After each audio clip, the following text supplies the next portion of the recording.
watching the channel. By the way, cousins, so it's my second video and second lecture on organic chemistry. In my previous lecture I gave you intro about organic chemistry, and my today's topic is sources of organic compounds. Before moving to our today's lesson, let's have a look to my previous lecture.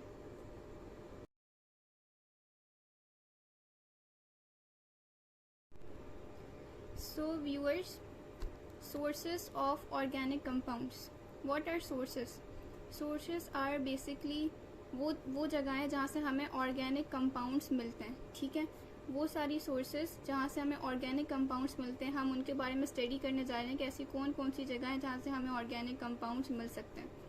So the main sources of organic compounds are coal, petroleum and natural gas. These are called fossil fuels. जो main sources हैं organic compounds को हासिल करने की, वो कोल है, petroleum है और नेचुरल गैस है। इन तीनों को फॉसिल फ्यूल्स भी कहा जाता है बिकॉज ये हमें अंडर द ग्राउंड मिलती हैं। ये तीनों चीज़ें, कोल, पेट्रोलियम एंड नेचुरल गैस, ये तीनों हमें अंदर ग्राउंड के अंदर से मिलती हैं, इसलिए इनको फॉसिल फ्यूल्स कहा जाता है। और ये तीनों मेन सोर्सेस हैं of obtaining organic compounds.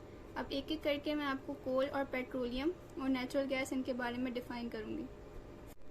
First of all, कोल.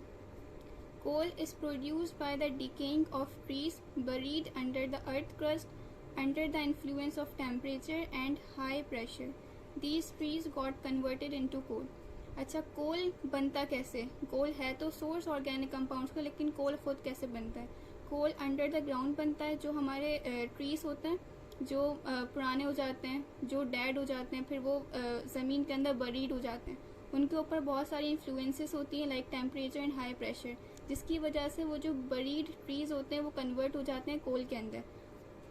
सबसे पहले क्या होता है कि वुड होती है, ट्री की वुड, उसके ऊपर बैक्टीरिया एंड केमिकल रिएक्शंस होते हैं। बैक्टीरिया एक्ट करता है वुड के ऊपर, ट्री की वुड के ऊपर, और बहुत सारे केमिकल रिएक्शंस होते हैं वुड के ऊपर, और ये कन्वर्ट हो जाता है पीट में।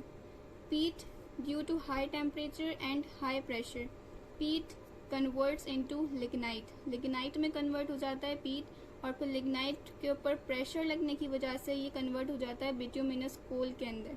बिट्यूमिनस कोल भी मज़ीद कन्वर्ट होता है due to high pressure into anthracite. अच्छा, बिट्यूमिनस कोल यहाँ पे हमारे लिए इम्पॉर्टेंट है क्योंकि हमें जो मेन इम्पॉर्टेंट कंपाउंड यहाँ चाहिए for the sources of organic compounds, वो बिट्यूमिनस कोल चाहिए। लेकिन बिट्यूमिनस कोल भी मज़ीद कन्वर्ट हो जाता है एंथ्रासिट के अंदर। एंथ्रासिट भी एक कोल है, लेकिन हमें डिस्ट्रक्टिव डिस्टिलेशन यहाँ पे बिट्यूमिनस कोल की करवानी है, इसलिए हमारे लिए यहाँ इम्पोर्टेंट बिट्यूमिनस कोल है। Coal is an important solid fuel and a source of organic compounds when subjected to carbonization, destructive distillation and pyrolysis. अभी कुछ देर पहले मैंने आपके सामने एक वर्ड यूज़ किया था, डिस्ट्रक्टिव डिस्टिलेशन। तो कोल क्या होता है? कोल को डिस्ट्रक्टिव डिस्टिलेशन करवाई जाती है कोल की। Coal is an important solid fuel. Coal एक इम्पॉर्टेंट सॉलिड फ्यूल है। कोल लिक्विड फॉर्म में नहीं होता है, गैस फॉर्म में नहीं होता। आपको पता है कोयला कैसी फॉर्म में होता है? सॉलिड फॉर्म में होता है। And a source of organic compounds, ये बहुत सारे ऑर्गेनिक कंपाउंड्स की सोर्स है, लेकिन किस तरह से? अब एक सॉलिड कोल है, उससे हमें इतने सारे ऑर्गेनिक कंपाउंड्स कैसे मिलेंगे? तो इसके लिए हमें कोल की डिस्ट्रक्टिव डिस्टिलेशन करवानी पड़ती है। डिस्ट्रक्टिव डिस्टिलेशन को कार्बोनाइजेशन भी कहा जाता है और पायरोलाइसिस भी कहा जाता है। लेकिन अब डिस्ट्रक्टिव डिस्टिलेशन होती क्या है? Destructive distillation of coal. When coal is heated in the absence of air, temperature ranging from 500 to 1000 degree Celsius, it is converted into coke, coal gas and coal tar, ammonia liquor and carbon gas. Ammoniacal liquid और carbon gas को मैंने यहाँ bracket में कर लिखा है क्योंकि ये मेंशन नहीं थे बाकायदा फेडरल में और पंजाब के अंदर। लेकिन जब हम मज़ीद पढ़ने जा रहे थे डिस्टिलेशन प्रोडक्ट्स को कोल की, तो उसमें फिर ये अमोनिका लिक्विड और कार्बन गैस का जिक्र था, तो इसलिए मैंने यहाँ इसको ब्रैकेट के अंदर लिख दिया है। लेकिन मेन जो चीज़ें हैं जो हमें डिस्ट्रक्टिव डिस्टिलेशन ऑफ कोल से मिलती हैं वो coke, coal gas and coal tar हैं। अच्छा, क्या होता है कि कोल को हीट किया जाता है इन द एब्सेंस ऑफ एयर, मतलब वहाँ एयर बिल्कुल नहीं होनी चाहिए। वैक्यूम के अंदर कोल को हीट किया जाता है। कितने टेम्परेचर पर? 500 to 1000 डिग्री सेल्सियस तक कोल को हीट किया जाता है इन द एब्सेंस ऑफ एयर। तो इससे क्या होता है कि कोल जो है वो कन्वर्ट हो जाता है into coke, coal gas and coal tar, and together with it ammonia liquid and carbon gas, ये भी रिलीज होती है इनके साथ साथ। इसकी ओवरऑल रिप्रेजेंटेशन मैंने आपको इस टेबल में दिखाई है। कि कोल की जब डिस्ट्रक्टिव डिस्टिलेशन करवाई जाएगी at the temperature of 500 to 1000 degree Celsius तक, जब कोल को हीट किया जाएगा इन द एब्सेंस ऑफ एयर, तो उससे फॉलोइंग प्रोडक्ट्स ये हैं जो हमें मिलेंगी। उसमें क्रूड कोल गैस आ जाती है, अमोनिका लिक्विड, कोल तार, कोक, कार्बन गैस। अच्छा, ये टेबल जो है ये फेडरल बुक के अंदर बना है, जो मैंने आपको यहाँ बनाकर दिखाया है। क्रूड कोल गैस, इसको सिर्फ कोल गैस नहीं कह सकते, क्यों? क्योंकि इसके अंदर और भी बहुत सारी गैसेस होती हैं जो मिक्सचर होती हैं, तो इसलिए इसको क्रूड कोल गैस कहा जाता है। अब इसमें कौन कौन सी गैसेस होती हैं? बेंजोल होती है, coal gas, cyanides and sulphur compounds. तो इसी वजह से इसके अंदर बहुत सारे मिक्सचर ऑफ मटेरियल्स होते हैं, इसलिए इसको सिर्फ कोल गैस नहीं कहा जाता, बल्कि मजीद इसके अंदर से इसको सेपरेट किया जाता है, तो फिर हमें प्योर कोल गैस मिलती है क्रूड कोल गैस में से। उसके बाद एक और प्रोडक्ट मिलती है हमें अमोनिका लिक्विड, कोल तार, Coke and carbon gas. Coke is a form of pure carbon. Coke जो होता है वो एक प्योर कार्बन होता है, और कोल तार एक लिक्विड फॉर्म होता है जिसके अंदर hundreds and millions of organic compounds पाए जाते हैं। कार्बन गैस आपको पता है कार्बन गैस होती है। अब कोल तार के अंदर से hundreds and millions of organic compounds को निकालने के लिए इसकी करवाई जाती है fractional distillation. Fractional distillation destructive distillation से थोड़ी चेंज होती है। अच्छा, इसकी ये मैं आपको बताती हूँ फ्रैक्शनल डिस्टिलेशन क्या होता है। सबसे पहले कोल तार की फ्रैक्शनल डिस्टिलेशन करवाई जाती है। फ्रैक्शनल डिस्टिलेशन करवाने की वजह से इसके अंदर से बहुत सारे कंपाउंड्स निकलते हैं, like benzol, toluene, xylene, naphthalene, phenol and many others. ठीक है, यहाँ पे मैंने कुछ मेंशन किए हैं, लेकिन होते बहुत सारे हैं इसके अंदर। फ्रैक्शनल डिस्टिलेशन जब हम करवाते हैं कोल तार की, तो हमें बहुत सारे कंपाउंड्स मिलते हैं इससे। Coal tar contains a large number of organic compounds which separate out on fractional distillation. Now, what is fractional distillation? Fractional distillation is the separation of a mixture into its component parts or fraction by heating them to a temperature at which mixture will vaporize. अच्छा, क्या होता है? मैं आपको यहाँ diagram बनाकर समझाती हूँ। फॉर एग्जाम्पल, ये कंटेनर है, इसके अंदर एक मिक्सचर भरा हुआ है कोल तार का। अब इसके अंदर बहुत सारे ऑर्गेनिक कंपाउंड्स हैं जो प्रेजेंट हैं। इसको हीट किया जा रहा है। फॉर एग्जांपल, अभी फ़िलहाल इसको हीट किया जा रहा है 100 डिग्री सेल्सियस पर। तो 100 डिग्री सेल्सियस तक जिसका बॉइलिंग पॉइंट होगा यहाँ पर, वो यहाँ पर वेपर फॉर्म में एस्केप हो जाएगी। वेपर फॉर्म में जिसका बॉइलिंग पॉइंट 100 डिग्री सेल्सियस होगा, वो यहाँ से एस्केप हो जाएगी, यानी कि उसको सेपरेट कर लिया गया है कोल तार में से। अब उसके बाद इसको मज़ीद बढ़ाया गया, हीटिंग को पावर को और ज़्यादा बढ़ाया गया। इसको फॉर एग्जांपल 500 डिग्री सेल्सियस कर दिया गया। 500 डिग्री सेल्सियस पर यहाँ पर जिसका बॉइलिंग पॉइंट होगा, वो वेपर फॉर्म में फिर उड़ जाएगी यहाँ से, और इस तरह से हम टेम्परेचर बढ़ा कर फ्रैक्शंस में जो है वो कंपाउंड जो है उनको ले सकते हैं कोल तार में से, बाय सब्जेक्टिंग कोल तार टू फ्रैक्शनल डिस्टिलेशन। अब कोल तार के बाद second source of organic compounds जो आता है वो आता है petroleum. In some parts of the world a black thick sticky liquid seeps out of the ground. This liquid is called petroleum और क्रूड ऑयल। हमारे इस वर्ल्ड के कुछ पार्ट्स में ऐसी जगह हैं जहाँ से ब्लैक थिक स्टिकी लिक्विड जो है वो ग्राउंड से बाहर निकलता है, और इस जो लिक्विड है इसको कहते हैं पेट्रोलियम या फिर क्रूड ऑयल। अच्छा, पेट्रोलियम और क्रूड ऑयल को एक और नाम दिया जाता है, इसको कहते हैं rock oil. Rock oil in Latin. Latin में पेट्रोलियम और क्रूड ऑयल को रॉक ऑयल भी कहा जाता है। Petroleum is a complex mixture of hydrocarbons whose composition varies according to place of occurrence। अच्छा, पेट्रोलियम जिस जगह से निकल रहा है तो उसकी प्लेस ऑफ अकरेंस से पता चलेगा कि उसके अंदर कौन कौन से ऑर्गेनिक कंपाउंड्स होंगे या नहीं होंगे। मतलब सारे पेट्रोलियम की कॉम्पोजिशन सेम नहीं होती, बल्कि depends on the place of occurrence कि वो किस जगह से निकल रहा है। कुछ जगहों से ऑर्गेनिक कंपाउंड्स की कंसंट्रेशन बहुत ज़्यादा निकलती है, कुछ जगहों से कोई चीज़ ज़्यादा निकलती है, कुछ जगह से कोई चीज़ कम निकलती है। तो ये डिपेंड करता है on the place of occurrence कि पेट्रोलियम की कॉम्पोजिशन कैसी होगी। ये पेट्रोलियम एक कॉम्प्लेक्स मिक्सचर होता है ऑफ हाइड्रोकार्बन्स, मीन्स इसमें मिलियंस एंड बहुत सारे जो है वो ऑर्गेनिक कंपाउंड्स मिलते हैं पेट्रोलियम से। अब पेट्रोलियम के अंदर बहुत सारे हाइड्रोकार्बन्स जो हैं वो प्रेजेंट हैं, लेकिन हाइड्रोकार्बन्स को बाहर कैसे निकाला जाए पेट्रोलियम के अंदर से, तो उसके लिए एक प्रोसेस किया जाता है जो कहते हैं refining of petroleum. Refining of petroleum के अंदर क्या होता है कि petroleum is refined by fractional distillation heated to above 400 degree Celsius. अच्छा, पेट्रोलियम की फ्रैक्शनल डिस्टिलेशन की जाती है जिसको कहते हैं रिफाइनिंग ऑफ पेट्रोलियम। जैसे फ्रैक्शनल डिस्टिलेशन मैंने आपको पहले एक्सप्लेन किया, बिल्कुल उसी तरह से यहाँ पर पेट्रोलियम को हीट किया जाता है, फ्रैक्शन फॉर्म्स में वेपर्स निकलते रहते हैं। अबव 400 डिग्री सेल्सियस तक पेट्रोलियम को हीट करते रहते हैं जब तक कि इसके अंदर से सारे हाइड्रोकार्बन्स हमें ऑब्टेन नहीं हो जाते। More than 500 compounds have been found in petroleum distillate boiling below 200 degree Celsius.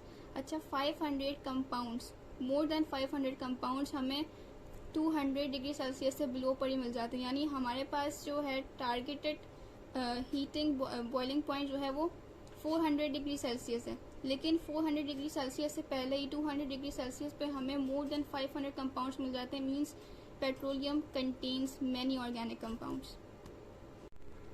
यहाँ नीचे एक टेबल आपको शो हो रहा होगा, इसके अंदर जो है वो रिफाइनिंग ऑफ पेट्रोलियम के पार्ट्स दिखाए जा रहे हैं कि मतलब कितने डिग्री सेल्सियस पर आपको कौन सा कंपाउंड मिलता है। इसमें नंबर 1 पर बिलो 20 यानी 20 डिग्री सेल्सियस से पहले नेचुरल गैस फ्रैक्शन फॉर्म में निकलती है, और नेचुरल गैस के यूजेस होते हैं फ्यूल में और पेट्रोकेमिकल्स में इसको यूज़ किया जाता है।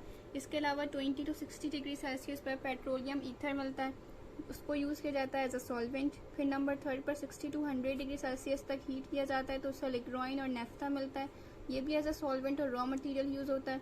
उसके बाद 40 to 220 डिग्री सेल्सियस पर, अच्छा यहाँ पर जो है वो 220 डिग्री सेल्सियस तक बताया गया जबकि सिंध में इसको बताया गया 40 to 200 डिग्री सेल्सियस।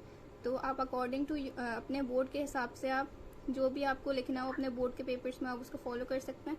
तो यहाँ पे है 40 to 220 डिग्री सेल्सियस, जिस पर निकलता है गैसोलीन। गैसोलीन कहते हैं पेट्रोल को, जिसको यूज़ किया जाता है ऐसा motor fuel.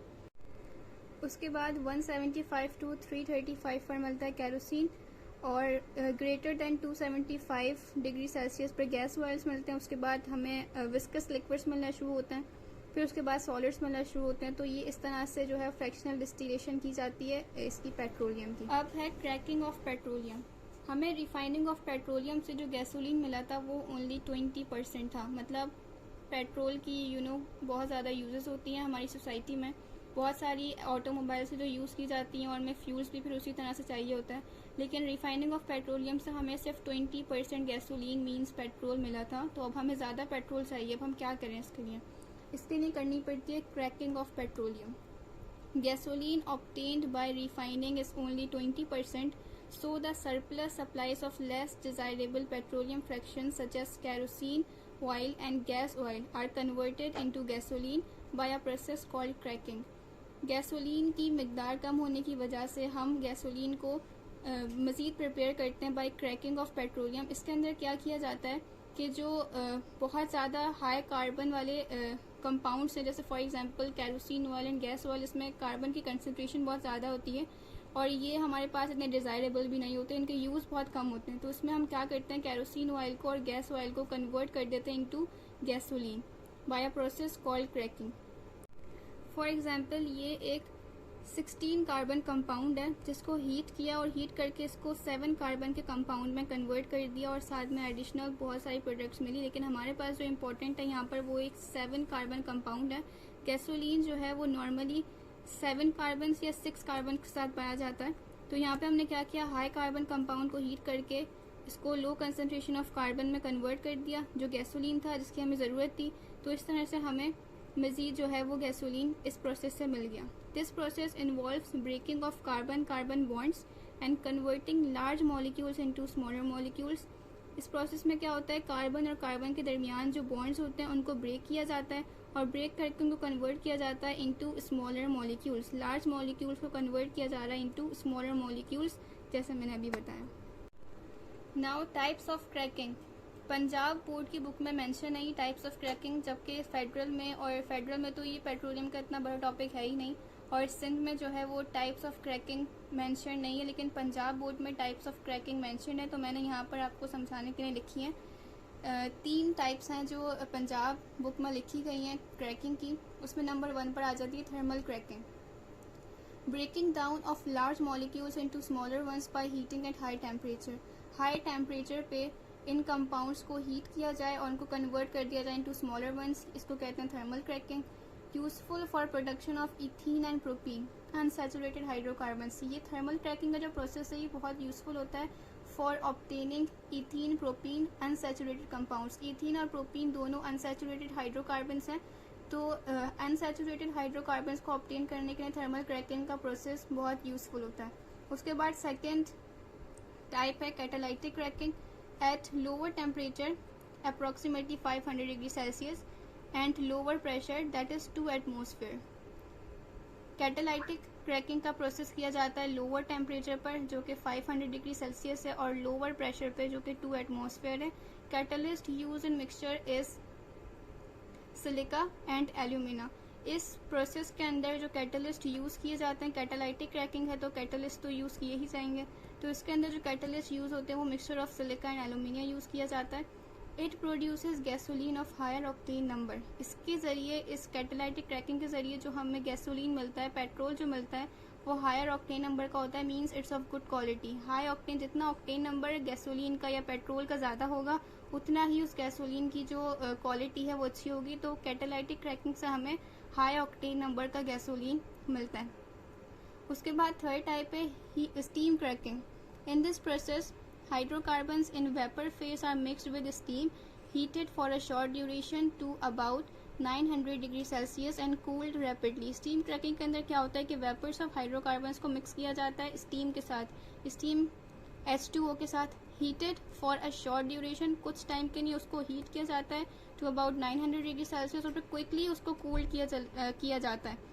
This process is suitable for obtaining lower unsaturated hydrocarbons. ये प्रोसेस भी सुइटेबल है for obtaining lower unsaturated hydrocarbons.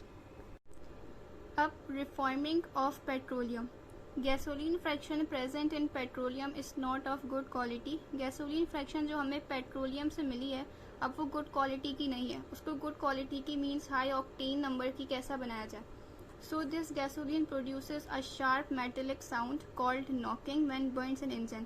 जब हम लो ऑक्टेन नंबर की गैसोलीन या फिर ऑफ बैड क्वालिटी की गैसोलीन अगर हम यूज़ करते हैं अपने इंजन्स में या ऑटोमोबाइल्स में, तो उसकी वजह से क्या होता है कि हमारे इंजन्स में से एक शार्प मेटेलिक साउंड प्रोड्यूस होता है जिसको कहते हैं नॉकिंग, जब वो बर्न होता है इंजन के अंदर। Knocking reduces the efficiency of engine. Knocking जो मेटेलिक शार्प साउंड प्रोड्यूस होता है इंजन्स के अंदर, ये इंजन की एफिशिएंसी को भी कम कर देता है। The quality of fuel depends on it's octane number, lower the octane number lower is it's quality. मैंने अभी बताया था कि फ्यूल की जो एफिशिएंसी है, फ्यूल की जो क्वालिटी है वो डिपेंड कर रही है किस पर, ऑक्टेन नंबर पर। जितना ऑक्टेन नंबर ज़्यादा होगा गैसोलीन का मीन्स उसकी क्वालिटी उतनी ज़्यादा अच्छी होगी, और lower the octane number lower is it's quality. Lower octane number होगा मीन्स उसकी क्वालिटी भी लोअर होगी। Straight chain hydrocarbons have low octane number. Straight chain hydrocarbons जो होते हैं उनका नॉर्मली लो ऑक्टेन नंबर होता है। तो अब हाई ऑक्टेन नंबर कैसे ऑब्टेन किया जाए, इसका एक तरीका है कि स्ट्रेट चेन हाइड्रोकार्बन्स को हम ब्रांच चेन हाइड्रोकार्बन्स में कन्वर्ट कर दें तो इससे उनका ऑक्टेन नंबर जो है वो बढ़ जाएगा। Octane number is improved by reforming. Topic ही रिफॉर्मिंग का है, तो ऑक्टेन नंबर जो इम्प्रूव किया जाएगा वो कैसे इम्प्रूव किया जाएगा, by reforming, in which straight chain hydrocarbons are converted into branch chain hydrocarbons by heating in the absence of oxygen and in the presence of catalyst।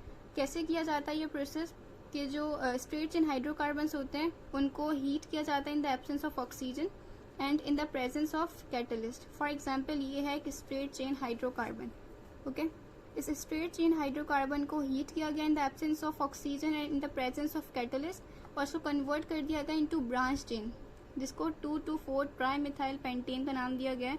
ये एक ब्रांच चेन स्ट्रक्चर है और ये एक स्ट्रेट चेन स्ट्रक्चर था। इसका octane number लो था और इसका ऑक्टेन नंबर हाई। वैसे 2,2,4 ट्राईमिथाइल पेंटेन को एक एक्सेप्शनली एक बहुत हाई ऑक्टेन नंबर का कंपाउंड कहा जाता है। अच्छा, अब अगर रिफॉर्मिंग नहीं की जाती, रिफॉर्मिंग का प्रोसेस नहीं करना, तो इसके अलावा भी एक ऑक्टेन नंबर इंक्रीज़ करने का प्रोसेस होता है जिसमें क्या किया जाता है कि टेट्रा इथाइल लेड को उस गैसोलीन के अंदर या उस फ्यूल के अंदर ऐड कर दिया जाता है जिसकी वजह से उसका ऑक्टेन नंबर हाई हो जाता है। लेकिन ये जो टेट्रा इथाइल लेड होता है ये हमारे एटमॉस्फेयर को, हमारी एनवायरनमेंट को बहुत पॉल्यूट कर देता है, इसलिए इसका इस्तेमाल कम से कम किया जाता है और ज़्यादा बेटर ये होता है कि रिफॉर्मिंग का प्रोसेस पेट्रोलियम के लिए किया जाए। Now, third source of organic compound is natural gas, and it is the last source according to our books. It is a mixture of low boiling hydrocarbons. Low boiling hydrocarbons मतलब इसमें ज़्यादातर gases होती हैं. Natural gas से ही पता चल रहा है इसमें कॉम्पोजिशन होगी ऑफ मैनी गैसेस. तो ये मिक्सचर होती है of low boiling point hydrocarbons. Major portion of natural gas in methane is methane. Natural gas के अंदर जो मेन गैस प्रेजेंट होती है उसको कहते हैं मीथेन. इसके अंदर और भी बहुत सारी गैसेस हैं जो प्रेजेंट होती हैं, like methane which is present 94 to 6%. सबसे ज़्यादा यही होती है मीथेन, और 85%. मैंने यहाँ पे 2 परसेंटेजेस लिखी है according to your board books. 94.6% percentage जो है ये सिंध में मेंशन है और 85% ये पंजाब में मेंशन है. आप अपने बोर्ड के अकॉर्डिंग चलिएगा. उसके बाद ईथेन की कंसनट्रेशन है 1.05%, प्रोपेन की 0.28%, ब्यूटेन की 0.17%, नाइट्रोजन की 3.88% एंड कार्बन डाइऑक्साइड की सबसे कम होती है, दैट इज़ 0.02%. ये सारी परसेंटेजेस सिंध बोर्ड बुक्स में दी हुई हैं और पंजाब बोर्ड बुक में सिर्फ मीथेन की परसेंटेज दी हुई है और वो है 85%. So this is the composition of natural gas. So it was all about my today's lesson.